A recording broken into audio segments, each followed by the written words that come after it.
As we continue on this trip to your final portfolio, and as part of the resume series, your actual final resume isn't going to be due until I believe week 4 if you were to look at the calendar. But we're going to continue on, and this week we're going to talk about the cover letter, and we're also going to talk about the interview and maybe a little bit about research. So now, admittedly, so much technology has changed to where some businesses you would mail it to, some businesses you would post it to a website, some businesses you would hand it over. A resume is just a preliminary, it's like an extended business card to a company that lets them look at what you've done and who you are. And in many cases, it will also determine whether or not you're even asked for an interview, because so many of them are actually gone over by human resources, or a computer goes through and decides who actually qualifies for these things, and so on and so forth. So there's been lots of technological changes. But should you send one in, we're going to talk about the cover letter. If you mail your resume, be sure to include a cover letter. Your creative resume, no matter how well designed, remains a cool printed document. It is non-specific. It is intended to appeal to many employers. If the resume arrives in an envelope without a letter of explanation, you can expect very little impact and probably just circular file cabinet action. So when you're writing a cover letter, you personalize your message to a particular employer. Mail only to a specific individual in the organization. Include their job title. Avoid the things like gentleman, sir, madam, manager, introductions, so common to form letters. Never mail the firm to the firm name only. To do so will further dilute your resume's power. Think of the cover letter as your personal introduction to the employer. Treat it as if you were describing yourself briefly on the telephone. Communicate your potential value to the firm in the cover letter. Make the employer curious enough to need to know more about you. Design your creative cover letter to generate an employer response. Each time you mail a resume, type a unique cover letter. Perfect grammar and spelling are expected. Typing should be flawless with no obvious corrections. Develop a solid content structure, but personalize every single letter. Steer away from the form-style cover letter with mere address changes. Employers will easily spot that kind of transparency. Photocopied cover letters are also inadequate, being duplicates rather than originals. Even clever cover letters generated and personalized on word processing equipment lack the immediacy that employers prefer. Type your cover letters, in your cases, develop your cover letters to complement your creative resume. If the resume stock that it's on will not accept how you're going to print your cover letters, at least match the colors and finishes. Another approach is to select a coordinated letterhead and envelope that tastefully contrast with your resume. White paper is always appropriate. If you select colored stock, those with coordinating correction tapes or fluids will save time should you actually type it. And there might actually be some situations in which you actually would type it if you're trying to make an impact, because it's not easy to actually type a letter. Now, this should be on your first page of stationery. It shouldn't really be any longer than one page, just like your resume. So if you're sending something to an employer, the very most would probably be 3 pages. You would have the cover letter, you would have your resume, you might even throw a business card in there, but the third piece might be a tear sheet, depending, and we'll talk about tear sheets as we get further on into the term. Okay? The creative cover letter should be short.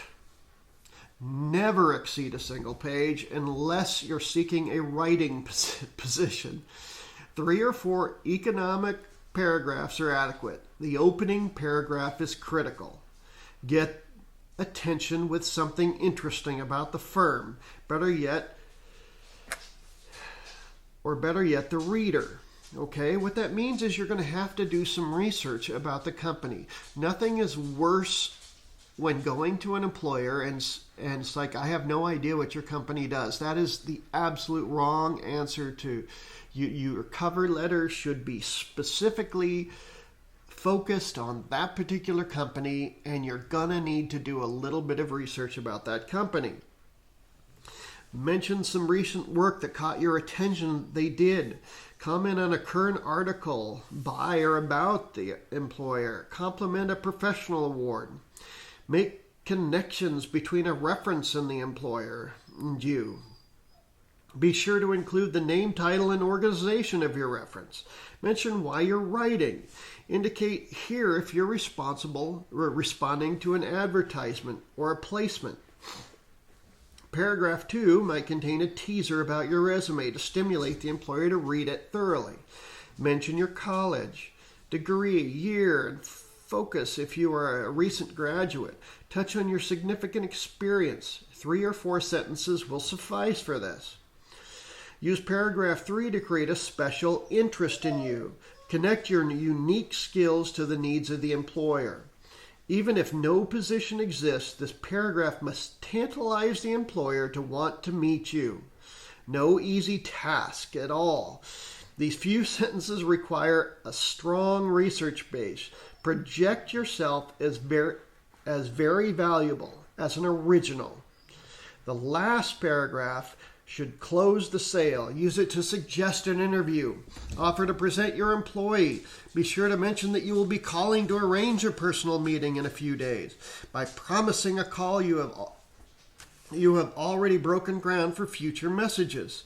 This action closing statement allows you to retain the initiative and exploit the momentum of your process. A creative cover letter helps amplify your request for the all-important interview. The best cover letters are short, but as carefully planned as your resume.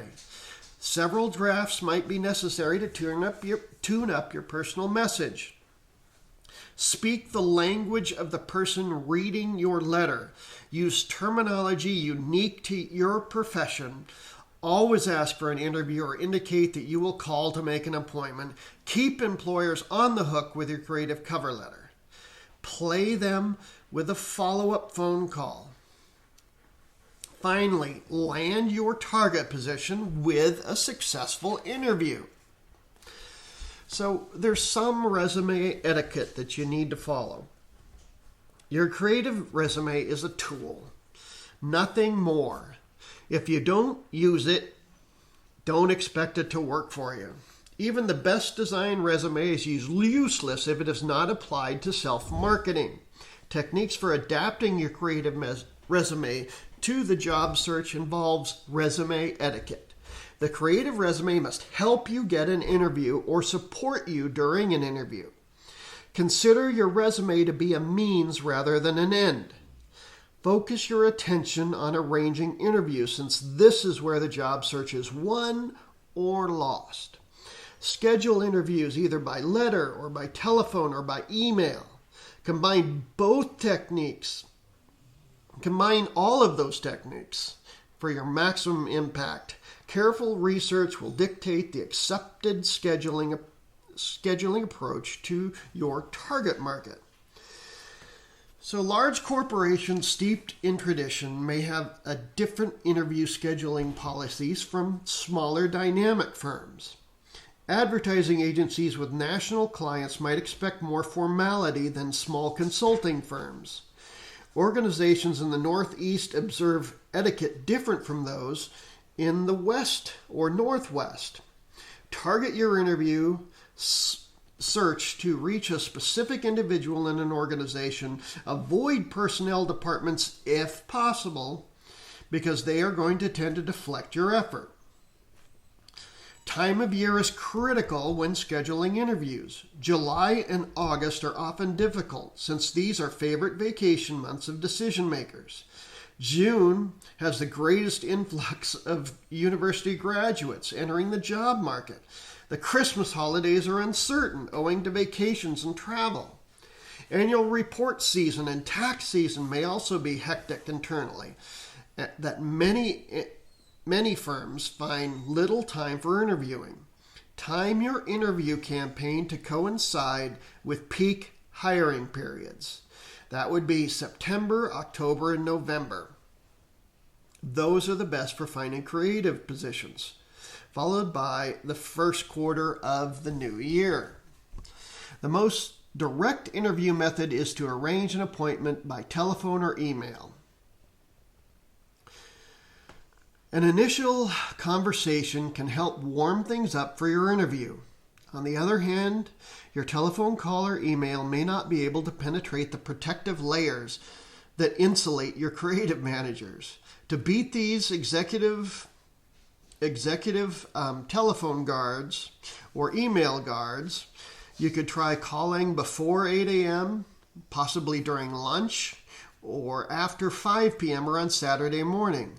Decision makers often come to the office early, work through lunch, after hours, and even on weekends. Try to reach these busy executives when they're apt to be answering their very own phones. Calls made during off hours are less likely to interrupt important office business. If your phone call or email hits the target, keep your conversation short and direct. Be positive and complimentary. Encourage the interview to set a specific interview time. If the firm is extremely busy, then you want to try a time at the end of the normal working day. Usually this is when the pace slows, phones stop ringing, and they can give you more time and attention. Try to avoid Mondays. They are the most hectic day of the week for many interviewers. And in the creative world, this is often when your creative meeting is as you prepare for the week that's coming. So don't do it on a Monday. You may be asked to mail in your resume or upload it before an interview has been confirmed. Employers use the resume in this manner to screen your qualifications, saving precious interview time for the really serious job seekers. Design your creative resume to power through this screen and set the stage for a face-to-face meeting. A second method for scheduling an interview is to mail a resume accompanied with the cover letter. This technique affords you sufficient time to compose a strategic letter tailored to that specific employer. Addressed to a specific person in the firm, the letter will usually reach the person without interference. Never address this package with the company name alone. Never mail your resume without a cover letter. Aim your creative resume directly at your job target to improve your chances for an interview. Whether arranging interviews by phone, by mail, or by email, avoid asking if any jobs are available. Positions are open or hiring is taking place. Creative positions tend to be filled in unusual style. Rather than ask for a job, ask for a review of your portfolio. Most creative supervisors and art directors empathize with your eagerness, having experienced it themselves. They enjoy interviewing during slack work periods. In fact, part of their job is to discover new talent. If you take this approach, the least you will get is valuable feedback. In addition, you're apt to receive employment leads and reference approval. Don't worry about a job offer. It will come naturally if you and your creative resume make a good impression. So, the interview research itself. So before beginning your interview campaign, ask yourself, where do I want to live? Plan your first job in one of the 25 major media markets. Okay, this is if you're going to go for a big commercial job. If you do not prefer an urban lifestyle, commute to the city while living outside. Only the major markets have concentrations of large clients, good budgets, and top creative personnel. In the larger markets, you can change jobs without changing cities. After you settle on a city, move there while you schedule interviews. A permanent base will allow you to take the pulse of a market and investigate it. Plan for at least 20 interviews. It will take that many to expose you and your work to the market.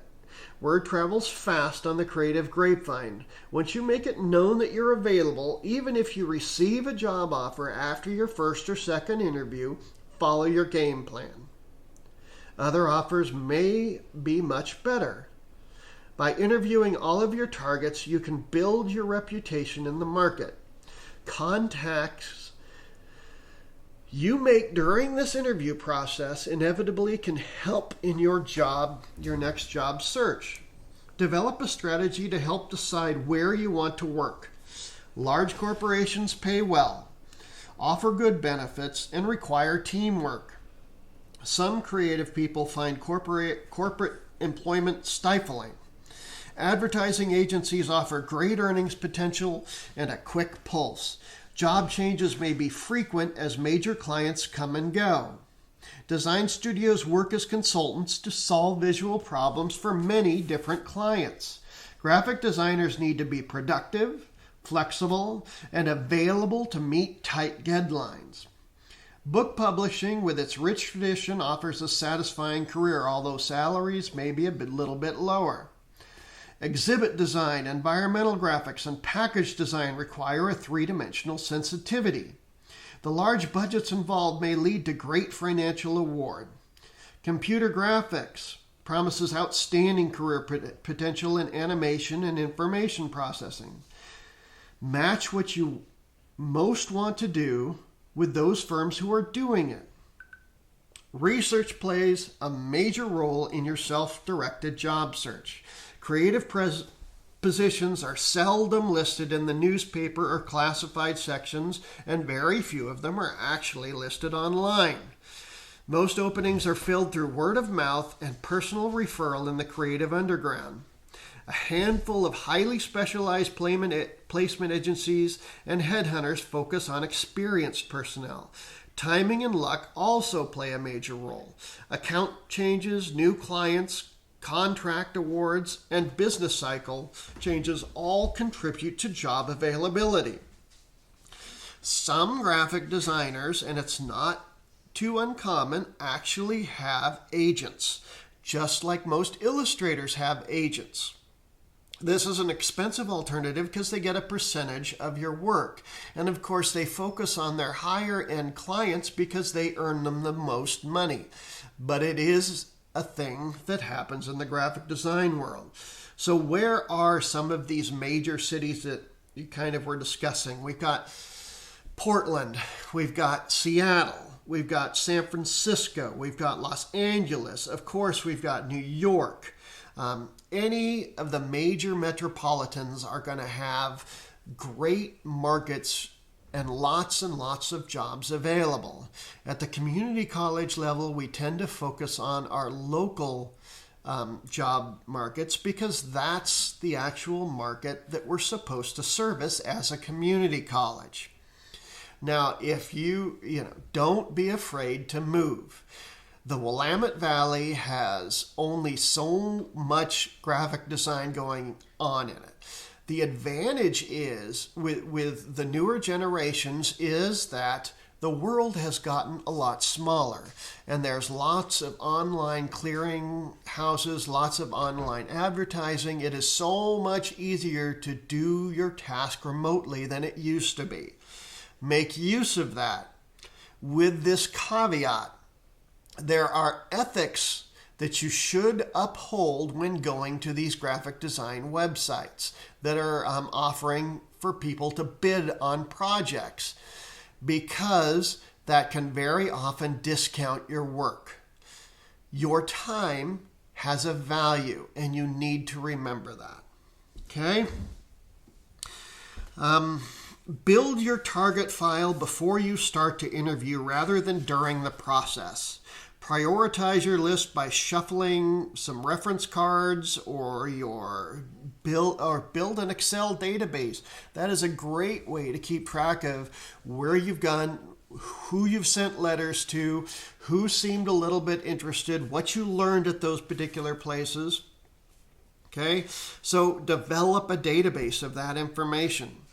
Okay, research the size of an organization, how many offices they have, who are their important clients, how old is the company and its competitors, how has it grown, get a copy of its corporate annual report if you can, determines its reputation and how employees are treated. See if the visual output of your target firm is published in creative periodics and annuals.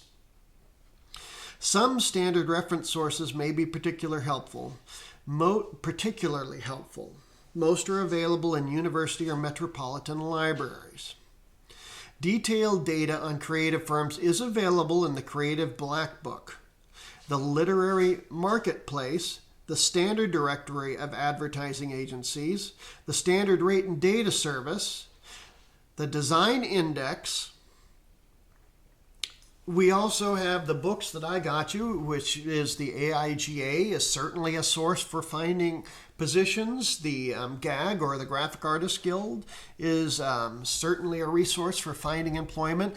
LinkedIn, based on your education and what your primary focus is, will do job search kind of stuff for you. And many employers actually use LinkedIn to find employees. But the key is carefully research your target firms and who represents them. It will help you. You will not have to ask redundant questions during the interview. You will demonstrate that you are truly prepared and have more than just a casual interest in the organization.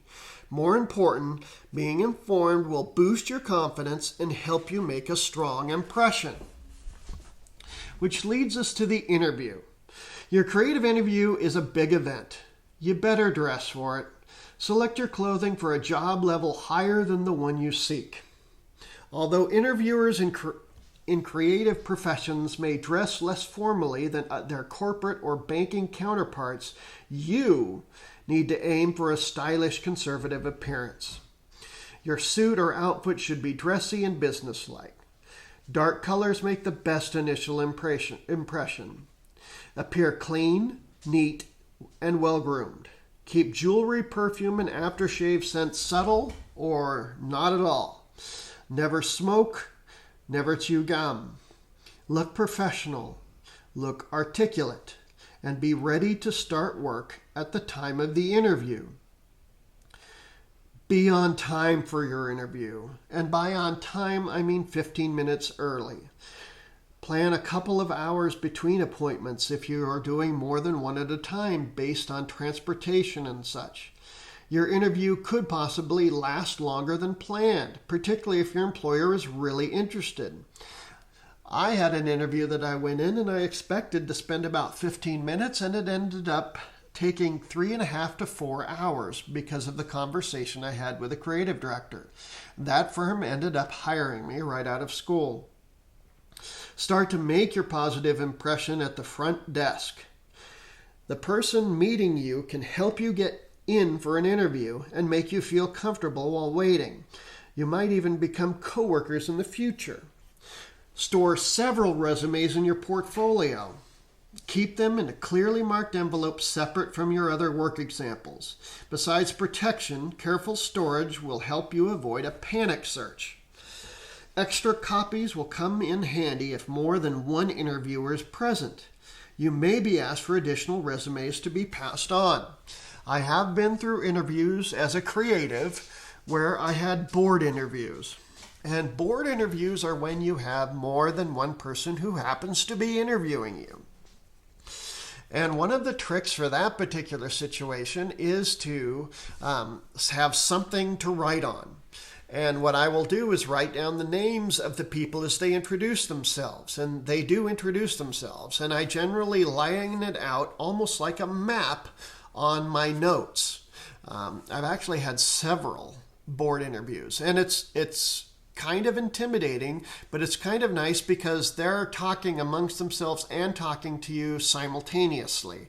Of course, and if you're doing that kind of interview by phone or by computer, writing those names down will really, really help you figure out who's talking and help you through that process of dealing with that interview and answering specific questions from specific people. Okay? You want to avoid interrupting the interviewer, which is a totally annoying habit. Cutting short a sentence or stopping the conversation before a point is completely made will certainly offend the interviewer. Yet don't hesitate to ask questions. This is a chance to draw upon your preliminary research. You can ask about key personnel. You can ask about key clients. You can request information on significant projects that happen to currently be in process. Inquire about their growth. Most experienced interviewers are flattered by good questions.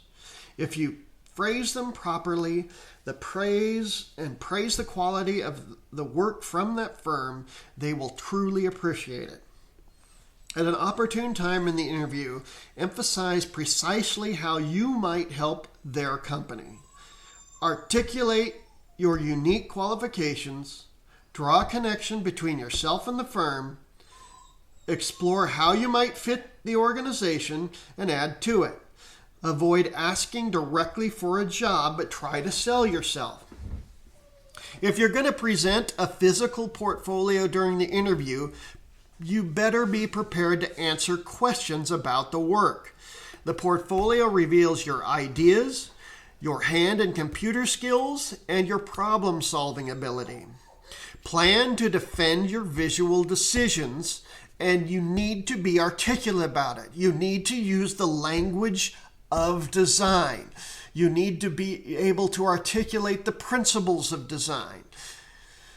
You need to be able to talk like a designer. Briefly describe the problem and rationale for your solution. Never make excuses for your portfolio work. It must succeed at face value and speak for itself. One way to anticipate and prepare for interviewing is to role play with a critical friend, a professor, or college placement personnel. Rehearse for the creative interview to ease your anxieties. Many colleges offer video facilities that enable you to view practice interviews and improve your performance. Take advantage of practice opportunities to help you through the first 2 or 3 appointments. After those, you're going to feel a lot more comfortable at doing interviews. It's going to become old hat. So some likely questions to arise include self-assessment, which almost every interview will ask. What can you do for us? What results have you produced? What did you find the most challenging? What did you find the least challenging? If I'm looking at this work, what is one thing that you would change about it? Prepare a few short creative responses for things like that. Rehearse them, and then you're going to pass with flying colors. The last thing you want to do is have a pen in your hand. I remember becoming very aware during an interview once that I had sat there and clicked a ballpoint pen over and over and over again because I was fairly nervous in the interview. So it can sometimes help you to just go ahead and put both hands on a desk and leave them there. Unless you are describing something that you're going to end up having to use your hands. Okay? So do all you can to close the interview on a positive note. Certainly a warm thank you and a firm handshake are in order before leaving. Successful closure involves more than just a cordial parting. You need to find out where you stand. In a subtle manner, suggest that you would like to phone back to keep in touch, or email. Ask the interviewer if he would recommend a colleague or another firm that might be interested in your work. Many fine positions are located with these special leads. Indicate your availability for future interviews. Leave a lasting impression with your interest, your sincerity, and your persuasiveness. Follow the interview with a brief thank you note, or letter to the interviewer. So if you make a good impression, your timing is fortunate and a position is opening, the offer's going to come your way. You've got to be patient. Your interview process at large agencies or corporations can involve several interviews and individuals, corporate officers, and management committees. Small firms might feel comfortable with repeat meetings to verify initial impressions. Strive to make a strong impact in successive meetings, revealing additional positive traits. So that's a good quick overview of all sorts of interview stuff and a little bit more about resume etiquette. So thank you, and we'll go ahead and wrap up this part of this series of lectures. Thank you, and have a great day.